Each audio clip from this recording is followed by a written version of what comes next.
बच्चों, आज हम एक बहुत ही इंटरेस्टिंग टॉपिक पे बात करेंगे। यह टॉपिक हमारे दैनिक जीवन से जुड़ा हुआ है। आप सभी ने एक नारा सुना होगा, स्वच्छ भारत स्वस्थ भारत। वहीं स्वस्थ शरीर में स्वस्थ मन रहता है। ये दोनों आपने कहीं ना कहीं सुने होंगे। स्वस्थ शरीर में ही स्वस्थ मन रहता है। इसका मतलब क्या है? इसका मतलब ये है कि जब हम पूर्ण रूप से स्वस्थ होते हैं तो हमारा मन खुश होता है, और हम जब खुश होते हैं तो हम जो भी कार्य करते हैं वह बहुत अच्छे से करते हैं, और बहुत अच्छे से जब हम कार्यों को करते हैं तो हमें उसमें सफलता मिलती है। स्वस्थ रहने के लिए हमें स्वच्छ रहना बहुत ज़रूरी है, और स्वच्छता तब होगी जब हमारे आसपास किसी भी प्रकार की कोई गंदगी नहीं होगी। आप सोचिए, अगर हमारे आसपास गंदगी फैली हुई हो तो क्या हम स्वस्थ रह सकते हैं? नहीं। यानी स्वच्छता और स्वास्थ्य का सीधा सा संबंध है। आपके स्कूलों में समय समय पर विभिन्न प्रकार के स्वच्छता से संबंधित कार्यक्रम किए जाते हैं। ऐसा ही एक कार्यक्रम है स्वच्छता पखवाड़ा, जिसके अंतर्गत आप 7 दिनों तक विभिन्न प्रकार के गतिविधियों को करते हैं, जिसके माध्यम से आप स्वच्छ रह सकें। जिसके अंतर्गत आपको नाखून काटना, रोज नहाना, शरीर की सफाई करना, और साथ ही साथ आपको ये भी सिखाया जाता है कि हाथ धोने के लिए अलग अलग स्टेप कौन से हैं। यानी हाथ धोने के समय हम किस तरह के स्टेप्स को फॉलो करें जिससे हमारे हाथ जो हैं वो अच्छे से साफ हो सके। वहीं लड़कियों को माहवारी के टाइम पर किन किन बातों का ध्यान रखना है, उस नैपकिन को किस तरह से डिस्पोज करना है, ये सारी बातें स्कूलों में समय समय पर सिखाई जाती हैं। कभी आपने सोचा है कि इस तरह की बातें स्कूलों में क्यों सिखाई जाती हैं? ताकि हम स्वच्छ रहें और स्वस्थ रहें। बच्चों, जो टॉपिक पर भी हम बात करने वाले हैं, ये जो टॉपिक का उद्देश्य केवल परीक्षा में आए हुए प्रश्नों के उत्तर लिखने तक ही सीमित नहीं है, बल्कि इस टॉपिक के दौरान हम जो कुछ भी सीखेंगे, यानी आज की बातचीत में हम जो कुछ भी सीखने वाले हैं, उन सभी बातों को हमें अपनी ज़िंदगी में, यानी रोज़ की ज़िंदगी में हमें उसे क्या करना है? अमल में लाना है। जब इसे हम अमल में लाएंगे तो हम एक बेहतर जीवन जी पाएंगे और अपने बेहतर पर्यावरण का भी निर्माण कर पाएंगे। रोज़ सुबह क्या इस तरह का गाना बजाते हुए ये गाड़ी आपके मोहल्ले या घर पर आती है? ये गाना बजाती हुई आती हुई गाड़ी घर घर जाकर क्या करती है? बिल्कुल सही, कचरा इकट्ठा करती है। इस तरह के पहाड़ क्या आपने कहीं देखे हैं? बिल्कुल सही, इस तरह के पहाड़ आपने अक्सर शहर से बाहर या खुली जगहों पे देखे होंगे। ये पहाड़ किसका है? ये पहाड़ कचरों का है। ये कचरा आता कहाँ से है? तो बच्चों, आज का हमारा टॉपिक है कचरा और उसका प्रबंधन। ये टॉपिक हमसे बहुत ज़्यादा जुड़ा हुआ है, और हम ये जानेंगे कि कचरा क्या है, कचरे के कौन कौन से प्रकार हैं, कचरा जो इकट्ठा किया जाता है उसको फिर बाद में अलग अलग पृथक भी किया जाता है, इन्हें अलग अलग किया जाता है, तो पृथक्करण कैसे किया जाता है, कचरों के कारण किस किस प्रकार की समस्याएं हो सकती हैं, कचरे के प्रबंधन के तरीके क्या हैं, और कचरा प्रबंधन क्या है। कचरा प्रबंधन के लिए 4 आर की बात कही जाती है, तो कचरा प्रबंधन के ये 4 आर क्या है? हमारे भारत देश में कचरा एवं उसके प्रबंधन के लिए विभिन्न प्रकार के तरीके व्यक्तिगत रूप से या सामूहिक रूप से किए गए हैं। तो इन व्यक्तिगत और सामूहिक प्रयासों को हम जानने का प्रयास करेंगे। बच्चों, दिन भर में हम बहुत सारे कार्यों को करते हैं, और उन कार्यों को करने के लिए बहुत सारी वस्तुओं का उपयोग भी करते हैं, और उन कार्यों को करने के दौरान ही हम कचरा भी उत्पन्न करते हैं। तो आप स्वयं एक सारणी का निर्माण करें, और उस सारणी में आप अपने द्वारा किए गए दिन भर के कार्यों और उससे उत्पन्न होने वाले कचरों को लिखिए। ये सारणी कुछ इस तरह से बनाई है, यानी आपने दिन भर जो भी कार्य किया, उस कार्य के दौरान जो भी कचरा उत्पन्न हुआ, उस कचरे को आपको इस सारणी में इस तरह से लिखना है। जैसे हम सभी फल और सब्जियों का उपयोग करते हैं, तो सब्जियों और फलों के जो छिलके हैं वो हमारे लिए कचरा है, तो उसको हमने इस सारणी में लिखा। इसी तरह से विभिन्न प्रकार की वस्तुओं का, प्लास्टिक की वस्तुओं का उपयोग करते हैं, तो प्लास्टिक की जो टूटी फूटी वस्तुएं हैं वो क्या है, कचरा है। तो बच्चों, आपको स्वयं इस सारणी का निर्माण करना है और इस सारणी में आपको उन सारे कचरों के नाम लिखने हैं जो आप दिन भर में उत्पन्न कर रहे हैं, या आपकी गतिविधि के कारण जो उत्पन्न हो रहा है वो कचरा, उसके नाम आपको यहाँ पर लिखने हैं। जब आप इस सारणी को बना लेंगे तो आप इस सारणी को ध्यान से देखेंगे और आप स्पष्ट रूप से दो चीज़ें देख पाएंगे। पहला, इस सारणी में ऐसी कौन कौन सी चीज़ें हैं जिनका उपयोग दोबारा आप नहीं कर सकते। वहीं इस सारणी में ऐसी कौन कौन सी चीज़ें हैं जिनका उपयोग आपके द्वारा नहीं किया जा सकता, परंतु उसी चीज़ का उपयोग किसी अन्य के द्वारा किया जा सकता है। तो इस सारणी में कुछ ऐसी चीज़ें आपको मिलेंगी जिनका उपयोग आप दोबारा स्वयं कर सकते हैं, जैसे कांच की बोतलें या प्लास्टिक के जो कंटेनर होते हैं, इनका उपयोग अपने घरों में आप बागवानी के लिए कर सकते हैं। इसी सारणी में आपको कुछ ऐसी चीज़ें मिलेंगी जिनका उपयोग आपकी ज़िंदगी में नहीं है, लेकिन इसी वस्तु का उपयोग किसी अन्य व्यक्ति के लिए है, जैसे कि पुराने न्यूज़पेपर। ये जो पुराने न्यूज़पेपर है वो आपके लिए उपयोगी नहीं है, लेकिन इस पुराने न्यूज़पेपर को रद्दी वाला खरीद कर ले जाता है। वहीं कांच, टूटे फूटे कांच के सामान और प्लास्टिक के टूटे फूटे सामानों को कबाड़ी वाला खरीद कर ले जाता है। यानी प्लास्टिक और कांच के टूटे फूटे सामान आपके लिए अनुपयोगी हैं, वहीं यह कबाड़ी वाले के लिए उपयोगी है। कबाड़ी वाले के लिए उपयोगी क्यों है? क्योंकि कबाड़ी वाले के लिए ये क्या है, आय का स्रोत है। तो बच्चों, कहीं ना कहीं कचरे का सीधा संबंध वस्तु के उपयोग और अनुपयोग से है, या इसको हम इस तरह से कह सकते हैं कि कोई भी वस्तु जो है वो उपयोगी है या अनुपयोगी है, इस बात पर निर्भर करता है कि वह कचरा होगी या नहीं। यानी कचरा का सीधा संबंध वस्तु की उपयोगिता और अनुपयोगिता से है।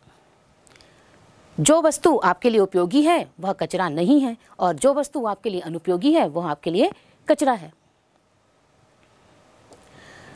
तो कोई भी वस्तु कब कचरा हो सकती है?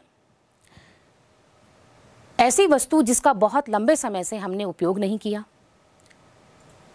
ऐसी वस्तु जो खराब हो चुकी है, ऐसी वस्तु जो वर्थलेस है, यानी जिसका किसी भी प्रकार का कोई उपयोग ही नहीं है, या जिसकी आपको आवश्यकता ही नहीं है, जो अनवांटेड है। तो ये सारी वस्तुएं जो आपके लिए अनुपयोगी हैं वो सब क्या है, कचरा है। कचरे को इकट्ठा कर कचरे वाले को दे देना ही क्या इसका समाधान है, या हम व्यक्तिगत रूप से अपने ही घर पर इस कचरे के लिए कुछ समाधान ढूंढ सकते हैं? हमने जाना कि हमारे द्वारा किए जाने वाले विभिन्न कार्यों से किस प्रकार के कचरे उत्पन्न होते हैं।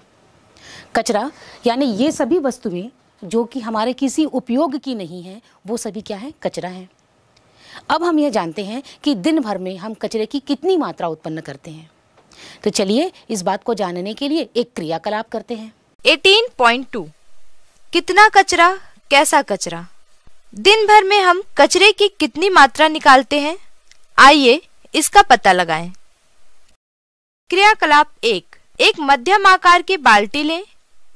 इसमें एक दिन के लिए अपने घर से निकलने वाले कचरे को इकट्ठा करें। यह मात्रा आपके परिवार द्वारा एक दिन में निकाले गए कचरे की मात्रा होगी।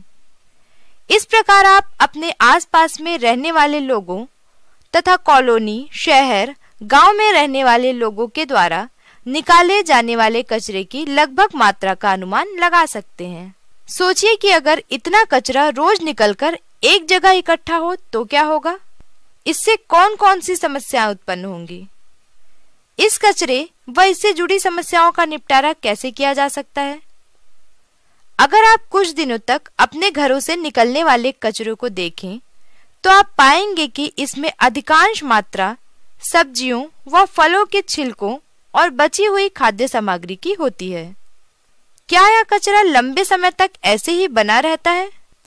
आपने भी अनुभव किया होगा कि इस प्रकार का कचरा थोड़े समय बाद सड़ गल जाता है। सड़ने गलने की प्रक्रिया सूक्ष्म जीवों के कारण संपन्न होती है। इस प्रक्रिया में सूक्ष्म जीव इस कचरे में उपस्थित जटिल कार्बनिक पदार्थों को सरल पदार्थों में बदल देते हैं। यह प्रक्रिया अपघटन कहलाती है। इस प्रकार के कचरे को जैविक रूप से नष्ट होने वाला जैव निम्नीकृत कचरा कहते हैं।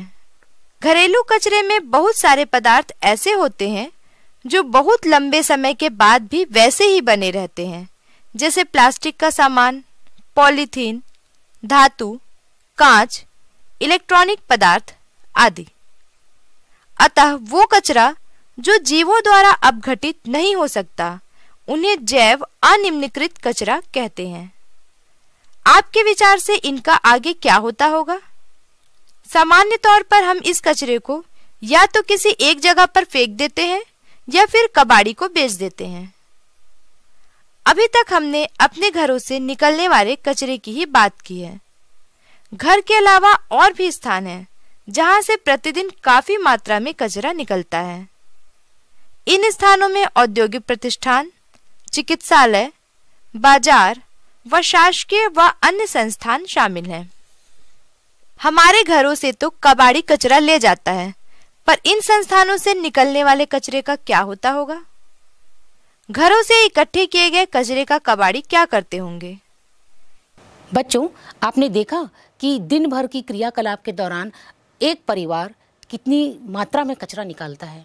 तो सोचिए, वहीं हमारे गली मोहल्ले में इतने सारे परिवार रहते हैं और इस पूरे भारत देश में इतने सारे परिवार हैं, तो इन परिवारों के द्वारा कितनी मात्रा में कचरा बाहर निकलता होगा। तो इस घरेलू कचरे को केवल कबाड़ी वाले को दे देना ही इसका एकमात्र समाधान है, या फिर इस कचरे को उचित रूप से प्रबंधन करने के लिए कुछ करने की हमें आवश्यकता है। घरेलू कचरे में अधिकांश कचरे जो होते हैं उनको हम प्रबंधित करके, अपघटित करके सड़ा सकते हैं, यानी उस कचरे को हम घरेलू स्तर पर ही उसका उचित प्रबंधन कर सकते हैं और इसकी अति आवश्यकता है। चलिए आगे अब देखते हैं कि ये जो कचरा है, कचरे को कबाड़ी वाला तो ले गया, आगे वो क्या करता है। यानी ये जो कचरा है आपके घर से तो चला गया, आपके घर से जाने के बाद इस कचरे का क्या होता है। बच्चों, आप यहाँ देख पा रहे हैं कि कचरा है, इस कचरे का कलेक्शन किया गया।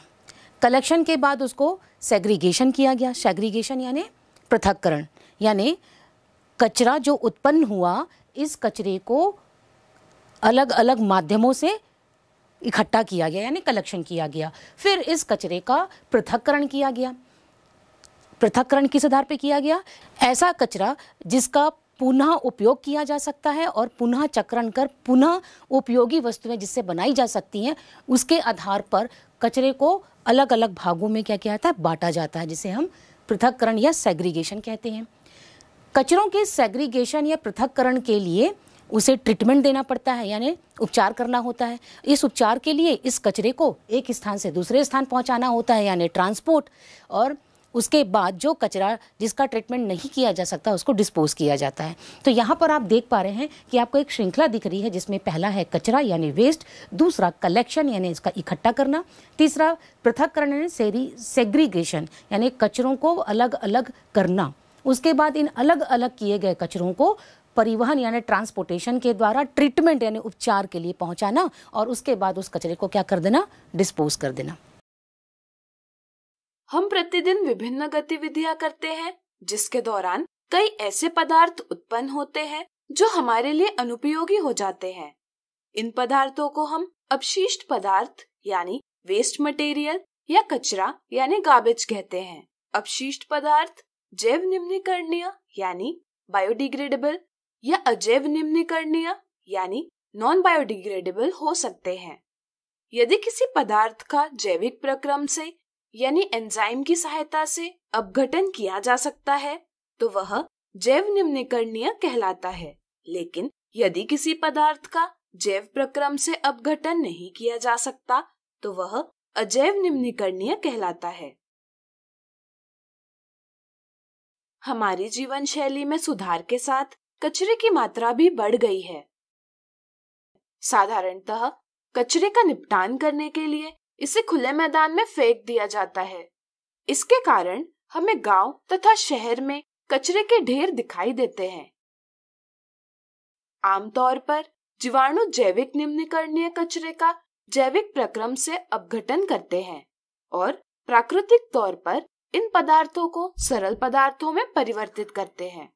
सरल पदार्थ पादपों द्वारा अवशोषित कर लिए जाते हैं और इस प्रकार के कचरे का प्राकृतिक तौर पर निपटान होता है। यह प्रक्रिया मुख्य रूप से कवक और बैक्टीरिया द्वारा की जाती है, जो प्राकृतिक तौर पर जैव निम्नीकरणीय कचरे का अपघटन करके पर्यावरण की सफाई में मदद करते हैं। लेकिन जब इन पदार्थों की मात्रा अत्यधिक होती है तो पर्यावरण में कई समस्याएं उत्पन्न होती है, जैसे दुर्गंध, बीमारियों का संक्रमण इत्यादि। अजैव निम्नीकरणीय पदार्थ जैसे प्लास्टिक साधारणतः अक्रिय यानी इनर्ट होते हैं, इसलिए उनका पर्यावरण में विघटन नहीं होता। इसके कारण वे लंबे समय तक पर्यावरण में बने रहते हैं। इनके कारण समस्याएं जैसे नालियों के बहाव में रुकावट, बाढ़, बीमारियों का फैलाव इत्यादि उत्पन्न हो सकती है। दोनों कारकों में वायु, जल तथा मृदा प्रदूषण भी होता है। मल यानी सीवेज के निपटान की उचित व्यवस्था न होने के कारण स्थानीय जलाशय और जल के अन्य स्रोत वाहित मल से प्रभावित होते हैं। उद्योगों से निकलने वाले अपशिष्ट, जिनमें गैस, कूड़ा कचरा, धातु के लवण एवं तरल अपशिष्ट सम्मिलित है, बिना उपचार यानी ट्रीटमेंट किए पर्यावरण में छोड़ दिए जाते हैं। खेतों से निकलने वाला जल, जिसमें कीटनाशक और रासायनिक उर्वरक होते हैं, अक्सर स्थानीय जलाशय में एकत्रित होता है। डीडीटी जैसे अजैव निम्नीकरणीय पदार्थों के जल में मिलने से जल में पोषक तत्वों की अत्यधिक वृद्धि होती है। इससे जल में शैवाल की तेजी से वृद्धि होती है।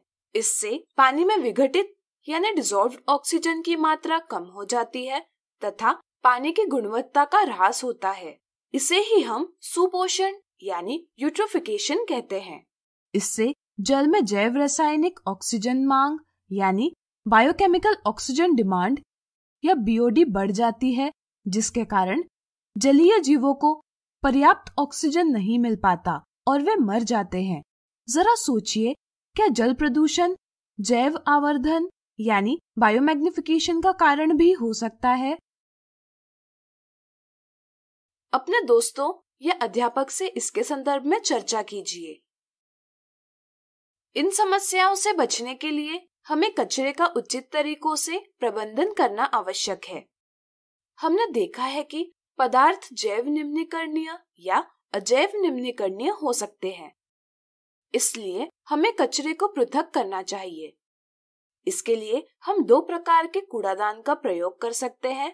एक में हम जैव निम्नीकरणीय कचरा तथा दूसरे में अजैव निम्नीकरणीय कचरा एकत्रित कर सकते हैं। दोनों प्रकार के कचरे का निपटान भिन्न प्रकार से कर सकते हैं। बायोगैस प्लांट में जैव निम्नीकरणीय कचरे का सूक्ष्म जीवों की सहायता से बायोगैस तथा जैविक उर्वरक में परिवर्तन किया जा सकता है। जैव निम्नीकरणीय कचरे को एक गहरे गड्ढे में प्राकृतिक रूप से अपघटन के लिए छोड़ दिया जा सकता है। इससे हम कंपोस्ट भी बना सकते हैं, जो खेती में तथा बगीचे में खाद के रूप में प्रयोग किया जा सकता है। अस्पताल के अपशिष्ट पदार्थों के निपटान के लिए भस्मक यानी इंसिनरेटर का प्रयोग आवश्यक है, जिसमें कचरे को अत्यधिक ताप पर जलाया जाता है। जरा सोचिए, कचरे के निपटान के लिए इसे जलाना सही है या गलत? सोचिए। बिल्कुल सही, यह गलत है, क्योंकि इससे वायु प्रदूषण होता है। अजैव निम्नीकरणीय कचरे में से कुछ वस्तुओं को विभिन्न प्रकार के उपयोग में लाया जा सकता है। जैसे प्लास्टिक की जार में फूलों के पौधे उगाए जा सकते हैं तथा प्लास्टिक की बोतलों में इन पौधों के लिए पानी की व्यवस्था की जा सकती है। बक्सों का वस्तुओं को रखने के लिए प्रयोग किया जा सकता है। इस तरह किसी वस्तु का बार बार उपयोग करना पुनः उपयोग यानी रीयूज कहलाता है। कुछ पदार्थ जैसे प्लास्टिक, कांच, धातु इत्यादि का पुनः चक्रण यानी रिसाइकलिंग किया जा सकता है। इसमें वस्तुओं को ताप और दाब की सहायता से दूसरी वस्तुओं में परिवर्तित किया जाता है। घरेलू वाहित मल तथा उद्योगों से निकले तरल का वाहित मल उपचार संयंत्र यानी सीवेज ट्रीटमेंट प्लांट की सहायता से उपचार करना आवश्यक है। इससे जल में स्थित उपद्रव्यों का सांद्रण कम हो जाता है, जिससे जल प्रदूषण कम होता है।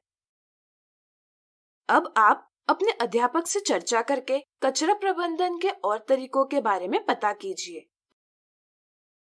तो चलिए इन चरणों को एक एक करके हम देखते हैं। अभी तक हमने यह जाना कि कचरा क्या है। आइए अभी देखते हैं कि ये कचरा कहाँ कहाँ से इकट्ठा किया जाता है, या इस बात को हम ये कह सकते हैं कि कचरा कहाँ कहाँ उत्पन्न होता है, यानी सोर्सेस क्या हैं, टाइप्स ऑफ सोर्स कचरे के क्या हैं। तो आप यहाँ देखिए सोर्सेस ऑफ वेस्ट, इसमें है डोमेस्टिक वेस्ट। पहला है डोमेस्टिक वेस्ट जिसे हम घरेलू कचरा भी कहते हैं। दूसरा है इंडस्ट्रियल वेस्ट जिसे हम औद्योगिक कचरा भी कहते हैं। तीसरा है बायोकेमिकल वेस्ट जो कि हॉस्पिटल से निकलता है। और चौथा है एग्रीकल्चर वेस्ट जो कि खेती किसानी की कामों के कारण उत्पन्न होता है। पांचवा है एनिमल वेस्ट और छठवा है न्यूक्लियर वेस्ट और सातवां प्रकार है मिनरल वेस्ट। तो आप यहाँ देख पा रहे हैं बच्चों कि जो कचरे का जो सोर्स है, यानी कचरा जहाँ उत्पन्न होता है, उन उत्पन्न होने की ये 7 जगहें आपको दिखाई दे रही हैं। Domestic waste, agriculture waste, biochemical waste, agriculture waste, animal waste, nuclear waste और मिनरल वेस्ट। चलिए आइए एक एक करके इनको हम समझते हैं कि इसके अंतर्गत किस प्रकार के कचरे आते हैं। सबसे पहला है डोमेस्टिक वेस्ट। डोमेस्टिक वेस्ट को हम हिंदी में घरेलू कचरा कहते हैं, यानी वह कचरा जो हमारे और आपके घरों से निकलता है उसे हम घरेलू कचरा कहते हैं। तो घरेलू कचरा की श्रेणी में आप देखते हैं हम घर में विभिन्न प्रकार के फल और सब्जियों का उपयोग करते हैं, उसके छिलके कचरे की श्रेणी में आएंगे। वहीं हमारे घरों में पुराने न्यूज़पेपर, पुरानी टीवी, गत्ते, कार्डबोर्ड, विभिन्न प्रकार की पॉलीथीन्स और टूटा हुआ चश्मा, प्लास्टिक के बहुत सारे टूटे फूटे सामान जैसे कि चेयर, खिलौने या फिर कांच और कांच के टूटे हुए बहुत सारी वस्तुएं जैसे बोतलें या बर्नियाँ। इसी प्रकार से धातुएं भी, जैसे कि घर में कोई पुराना प्रेस है वो ख़राब हो गया है तो वो भी किस में आएगा, कचरे में आएगा। यानी इस तरह से ये सारी वस्तुएं जो आपके उपयोग की नहीं है, जो हमारे घरों में होती हैं, ये घरेलू कचरा या डोमेस्टिक वेस्ट के अंतर्गत आती हैं। अब दूसरा प्रकार है आपका इंडस्ट्रियल वेस्ट जिसको हिंदी में कहते हैं औद्योगिक कचरा।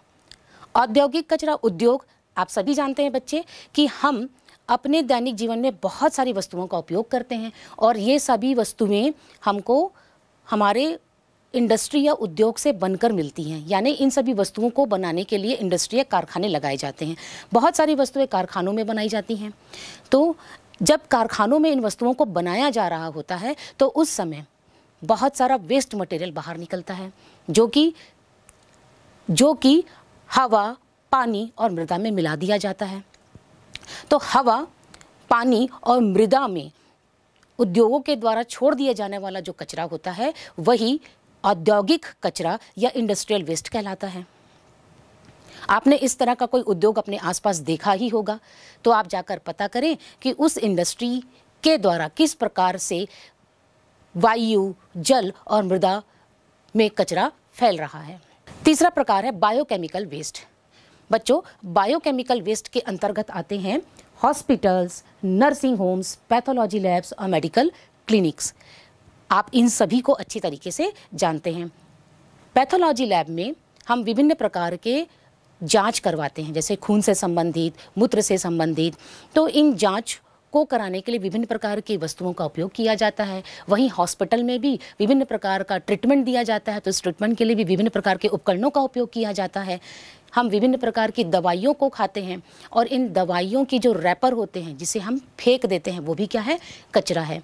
तो कहने का मतलब कि ये जो बायोकेमिकल वेस्ट है, ये बायोकेमिकल वेस्ट कहाँ से निकल रहे हैं, हॉस्पिटल, पैथोलॉजी लैब और नर्सिंग होम से। और इसके अंतर्गत क्या क्या आ रहा है, तो इसके अंतर्गत आप देख पा रहे हैं यहाँ पे दस्ताने, सुई जिसे हम सिरिंज कहते हैं, ग्लूकोज की बहुत सारी बॉटलें, कुछ खराब उपकरण जिनका उपयोग टेस्ट करने के लिए किया जाता है, दवाइयाँ, दवाइयों के रैपर्स, ये सभी क्या हैं? बायोकेमिकल वेस्ट हैं। चौथा प्रकार एग्रीकल्चर वेस्ट। बच्चों, कृषि से संबंधित कार्यों को करने के दौरान भी कुछ कचरा उत्पन्न होता है। कृषि से संबंधित कार्य करने के लिए किसान को भी बहुत सारे उपकरणों का और बहुत सारी दवाइयों का भी उपयोग करना होता है, कीटनाशी का उपयोग करते हैं वो। तो जब वे इसका उपयोग कर लेते हैं तो जो वस्तुएं उनके लिए उपयोगी नहीं होती है वो क्या हो जाती है? कचरे के रूप में इकट्ठे हो जाती हैं। यानी कृषि के कार्यों को करने के दौरान भी कचरा उत्पन्न होता है, जैसे कि खराब फसल या खराब फल, या फिर कह सकते हैं कि कृषि कार्य करने के पश्चात, फसल की कटाई कर लेने के पश्चात जो अवशेष उस खेत में रह जाते हैं वो भी एक तरह से क्या है? कचरा है। कचरे का पांचवा प्रकार है एनिमल वेस्ट। आप यहाँ समझ ही गए होंगे, एनिमल वेस्ट का मतलब है पशुओं के द्वारा उत्पन्न किए जाने वाला कचरा। इस प्रकार का कचरा जनरली घरों में पाले जाने वाले पशुओं से, या फिर जहाँ पर पशुओं को एक साथ रखा जाता है, जैसे कि अस्तबल में, या फिर गोठानों में जहाँ पर कि गायों और भैंसों को एक साथ रखा जाता है, वहाँ पर भी ये कचरा उत्पन्न होता है। क्योंकि पशुओं की देखभाल करने के लिए भी, उन्हें पोषण देने के लिए, ऊर्जा देने के लिए उन्हें खाना खिलाना होता है, तो खाने के कुछ अवशेष बचते हैं, वो भी क्या है? कचरा है। इन पशुओं की देखभाल करने के लिए, अच्छे स्वास्थ्य के लिए उन्हें समय समय पर मेडिकल ट्रीटमेंट दिया जाता है। तो मेडिकल ट्रीटमेंट देने के लिए अलग अलग प्रकार के उपकरण उपयोग में लाए जाते हैं। साथ ही पशु घर में पशुओं की देखभाल और उनकी ज़रूरतों को पूरा करने के लिए विभिन्न प्रकार की वस्तुओं का उपयोग किया जाता है, जो कि एक समय के बाद अनुपयोगी हो जाती हैं। तो ये सभी कचरे क्या कहलाएंगे? Animal waste. और एनिमल यानी पशुओं के द्वारा निकाला गया अपशिष्ट पदार्थ भी इसके अंतर्गत आता है। छठवां प्रकार है न्यूक्लियर वेस्ट।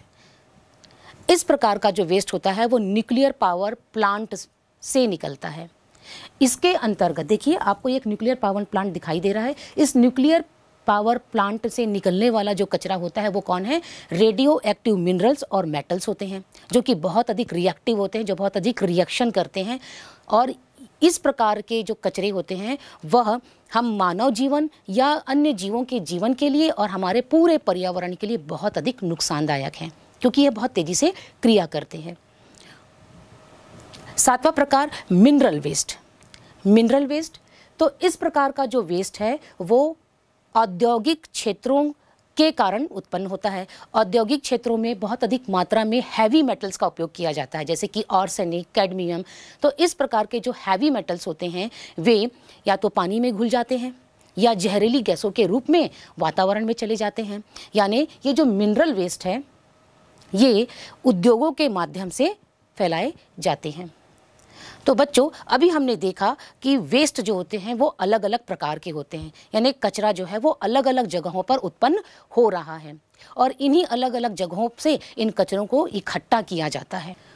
अब इस कचरे को इकट्ठा करने के पश्चात इस कचरे को अलग अलग भी किया जाता है, क्योंकि आप ये बात भली भांति जानते हैं कि सभी कचरे को एक साथ हमको नहीं रखना चाहिए। आपके घर पे जब वो गाना बजाते हुए सुबह सुबह गाड़ी आती है तो वो भी आपसे यही कहते हैं कि कचरे को आपको अलग अलग रखना है। कैसे कचरे को? गीले कचरे को अलग रखना है और सूखे कचरे को अलग रखना है। इसी प्रकार से ऐसा कचरा जिसका पुनः उपयोग किया जा सकता है उसे अलग रखना है और ऐसा कचरा जिसका पुनः उपयोग नहीं किया जा सकता है उसे अलग रखना है। यानी कचरे के सेग्रीगेशन यानी पृथक्करण के लिए अलग अलग आधार हो सकते हैं। तो चलिए हम देखते हैं कि सेग्रीगेशन या पृथक्करण क्यों करना है और इसके क्या क्या आधार हो सकते हैं। सेग्रीगेशन या पृथक्करण करना भी ज़रूरी है ताकि उस कचरे का पुनः उपयोग किया जा सके। कचरे का प्रकार कैसा है, यानी कचरा किस प्रकार का है, इसके आधार पर सेग्रीगेशन या पृथक्करण किया जाता है। तो हम चलिए बच्चों हम देखते हैं कि कचरे के कौन कौन से प्रकार हैं। तो आप यहाँ पर देख पा रहे हैं, सबसे पहला है कचरे के प्रकारों में on the basis of amount of moisture, यानी ऐसा कचरा जिसमें मॉइस्चर उपस्थित हो तो उसके आधार पर कचरे को दो भागों में बांटा गया है, वेटेड और ड्राई। दूसरा प्रकार है आपका फॉर्म ऑफ वेस्ट, यानी कचरे का क्या प्रकार है, क्या वो सॉलिड है, क्या वो लिक्विड है, या वो गैसियस फॉर्म में है। तीसरा प्रकार, मानव जीवन पर और पर्यावरण पर उसका कितना प्रभाव पड़ रहा है, यानी effect of waste on human life and on the environment. उसके आधार पर कचरे को दो भागों में बांटा गया है, एक है हानिकारक और दूसरा कम हानिकारक, जिसे अंग्रेजी में कहा जा सकता है हैजार्डियस और नॉन हैजार्डियस। चौथा प्रकार, वेस्ट की प्रॉपर्टी, यानी जो कचरा है उसकी क्या प्रकृति है, ये जो कचरा है इसकी क्या विशेषताएं हैं, इसके आधार पर कचरे को दो भागों में बांटा गया है, बायोडिग्रेडेबल और नॉन बायोडिग्रेडेबल। बायोडिग्रेडेबल मतलब जैव निम्नीकृत और नॉन बायोडिग्रेडेबल मतलब जैव अनिम्नीकृत। तो आप यहाँ पर ये देख पा रहे हैं कि ये इतने प्रकार के कचरे आपके आसपास दिखाई दे रहे हैं। चलिए इन कचरों के प्रकारों को एक एक करके हम समझते हैं और जानने का प्रयास करते हैं कि इन कचरों में से कितने प्रकार के कचरे हम अपने घरों से निकालते हैं और कौन कौन से उद्योगों से निकलते हैं।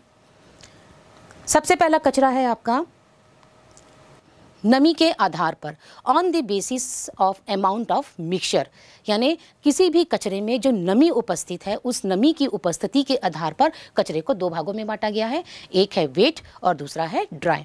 वेट यानी गीला कचरा और ड्राई मतलब सूखा कचरा। देखिए आपको यहाँ दिखाई दे रहा है गीला कचरा और सूखा कचरा। गीला कचरा मतलब हम अपने घरों में सब्जियों के छिलके उतारते हैं, फलों के छिलके, और उसके बाद उसका उपयोग करते हैं, तो उसमें कहीं ना कहीं कुछ मात्रा में पानी यानी नमी उपस्थित होता है। तो इसी प्रकार का जो कचरा होता है वो गीला कचरा कहलाता है। घर में अगर आप बागवानी करते होंगे तो आपके यहाँ जो पत्ते हैं जो कैसे हैं, पानी में भीग गए हैं, वो भी किसके अंतर्गत आएगा, गीले कचरे में। गीला कपड़ा, गीला पेपर, ये सब किसके अंतर्गत आएंगे, गीले कचरे के अंतर्गत। और सूखा कचरा जैसे टूटी हुई कांच की बोतल, प्लास्टिक के सामान, धातुएं या मेटल्स जो आपके घरों से बाहर निकल रहे हैं, ये सभी चीज़ें किस में आएंगे, सूखे कचरे में। आपने ये भी देखा होगा कि जब गाड़ी वाले आते हैं आपके घरों में कचरा लेने के लिए तो वे कहते हैं कि गीला कचरा और सूखा कचरा दोनों को अलग रखिए, और इसके लिए नगर निगम के माध्यम से आपको दो तरह के कचरे के डिब्बे दिए गए होंगे। आपके घरों में ये दो तरह के कचरे के डिब्बे ज़रूर होंगे। देखिएगा कौन कौन से रंग के हैं। एक रंग है हरा और दूसरा रंग है नीला। क्या आप जानते हैं कि हरे रंग के डब्बे में किस तरह का कचरा डालना है और नीले रंग के डब्बे में किस तरह का कचरा डालना है? बिल्कुल सही, हरे रंग के कचरे में नमी युक्त यानी वेटेड कचरे को डालना है और नीले रंग के डब्बे में ऐसे कचरे को डालना है जो सूखा है।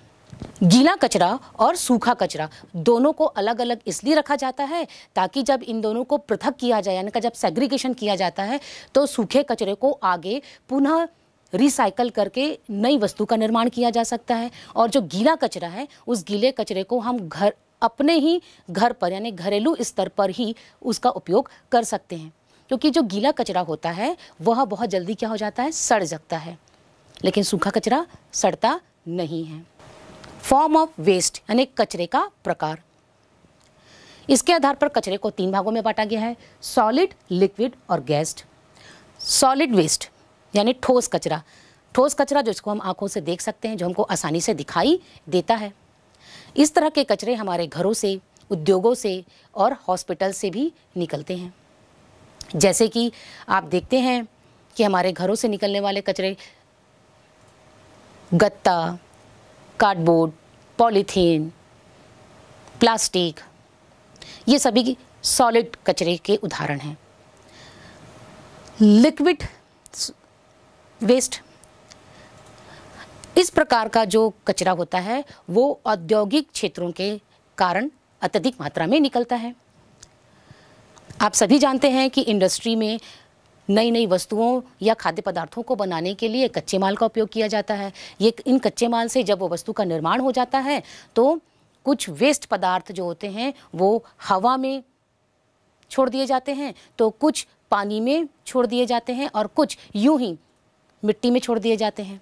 यानी कि औद्योगिक जो वेस्ट है उसके कारण लिक्विड वेस्ट भी बाहर निकलता है, और इस लिक्विड वेस्ट को पानी में मिला दिया जाता है। इसमें बहुत अधिक मात्रा में केमिकल होता है।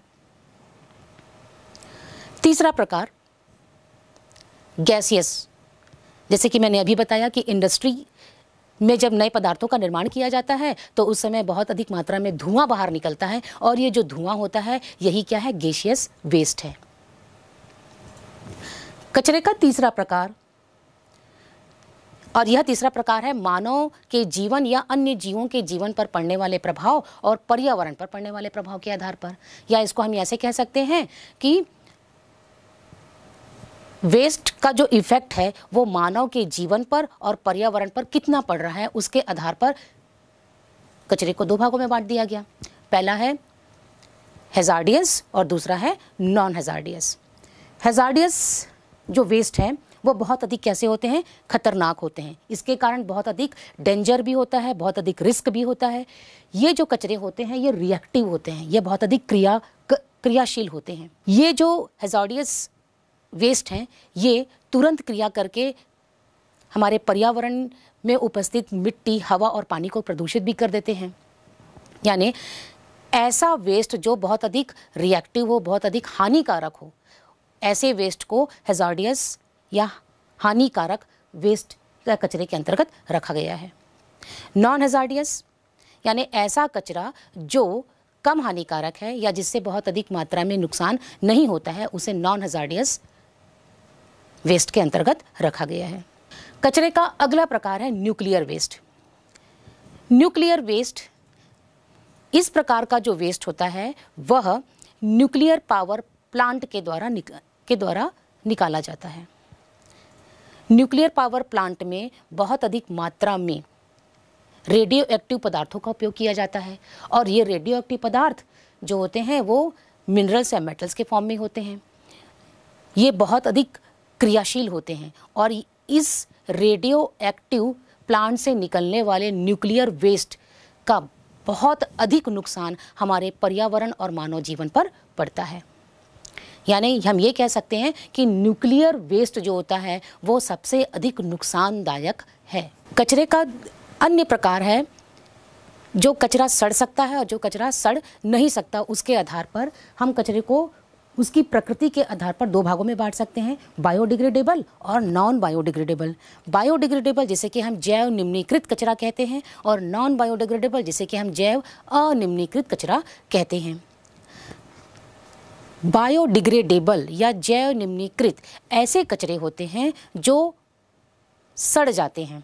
आपने देखा होगा कि जितने भी प्रकार के कचरे आपके घर में निकल रहे हैं उसमें से कुछ कचरे जो हैं कुछ समय के पश्चात अपने आप सड़ गल जाते हैं, वहीं कुछ अन्य कचरे जो होते हैं वो वैसे के वैसे ही बने रहते हैं। तो ऐसे कचरे जो नमी युक्त होते हैं वो एक समय के पश्चात स्वयं से सड़ और गल जाते हैं। उनको सड़ाने और गलाने के लिए माइक्रोब्स यानी सूक्ष्म जीव सहायता करते हैं, और ये जो सूक्ष्म जीव होते हैं वो इन कचरों में उपस्थित जटिल कार्बनिक पदार्थ को सरल कार्बनिक पदार्थ में बदलते हैं, और यह क्रिया अपघटन कहलाती है। यानी हम ये कह सकते हैं कि ऐसा कचरा जो सूक्ष्म जीवों की उपस्थिति के कारण सड़ता और गलता है उसे हम जैव निम्नीकृत कचरा कह सकते हैं। वहीं ऐसा कचरा जो लंबे समय तक वैसा का वैसा ही बना रहता है, जो सड़ता गलता नहीं है, जो सूक्ष्म जीवों की उपस्थिति के कारण सड़ता नहीं है, वह कहलाता है जैव अनिम्नीकृत यानी नॉन बायोडिग्रेडेबल वेस्ट। आप स्वयं अपने घर पर देखिए, आपके घर पर निकलने वाले कचरे में से अधिकांश कचरा या कह सकते हैं कि 50% जो कचरा है वो बायोडिग्रेडेबल होता है। यानी हमारे घर से जितना भी कचरा हम निकाल रहे हैं उस कचरे का 50% कचरा जो है हम अपने ही घर पर डिस्पोज कर सकते हैं, या उसका हम अपघटन की क्रिया करके कचरे को सड़ा सकते हैं। और जो कचरा बायोडिग्रेडेबल जो कचरा है वो सड़ने के पश्चात उस प्रकार के कचरे का पुनः उपयोग भी किया जा सकता है। जैसे सब्जियों के छिलके को सड़ने के पश्चात उससे खाद बनाई जा सकती है। यानी घरेलू कचरे के अधिकांश कचरे को हम पुनः उपयोग में ला सकते हैं। अच्छा बच्चों, इन सभी वेस्ट के अलावा आपके घर में TV, pen drive, computers, mobile, telephones, chips, ये सभी होंगे। ये सब को आप इन 7 कचरों की श्रेणी में से कहाँ रखेंगे? क्या ये कचरा कुछ अलग प्रकार का कचरा है? जी हाँ, इस कचरे को हम एक अलग श्रेणी में रख सकते हैं जिसे हम नाम दे सकते हैं ई वेस्ट। ई वेस्ट यानी इलेक्ट्रॉनिक वेस्ट। आजकल आप देख रहे हैं हम सभी कंप्यूटर का, मोबाइल का और विभिन्न प्रकार के इलेक्ट्रॉनिक डिवाइसेस का उपयोग कर रहे हैं और ये सभी इलेक्ट्रॉनिक डिवाइसेस एक समय के बाद हमारे लिए अनुपयोगी हो जाते हैं और अनुपयोगी हुए यानी ये कचरा हो गए। तो इस प्रकार का कचरा जो इलेक्ट्रॉनिक डिवाइस है वह क्या कहलाएगा? ई वेस्ट। तो ये ई वेस्ट भी एक अन्य प्रकार का कचरा है, यानी हम ये कह सकते हैं कि सोर्सेस ऑफ वेस्ट जो हैं वो 8 प्रकार के हैं। Domestic waste, industrial waste, biochemical waste, agriculture waste, animal waste, nuclear waste, mineral waste और एट लास्ट ई वेस्ट। और ये सब कहाँ से निकल रहे हैं? उद्योगों से या फिर घरों से। हमारे घरों से विभिन्न प्रकार के इलेक्ट्रॉनिक डिवाइस जैसे कि TV, mobile, pen drive, chips, CD, DVD, ये सभी भी कचरे के रूप में बाहर निकलते हैं। तो ये जो कचरा है वह इलेक्ट्रॉनिक कचरा कहलाता है। जैसे कि आप देख पा रहे हैं ये विभिन्न प्रकार के जो वस्तुएं आपको यहाँ दिखाई दे रही हैं ये सभी क्या हैं? इलेक्ट्रॉनिक वेस्ट हैं। ये जो इलेक्ट्रॉनिक वेस्ट हैं ये हमारे घरों से या उद्योगों से ही बाहर निकलते हैं और इनको डिस्पोज करना एक बहुत बड़ा चैलेंज है क्योंकि ये अपने आप सड़ते और गलते नहीं हैं और इन्हें डिस्पोज करने में सालों लगते हैं।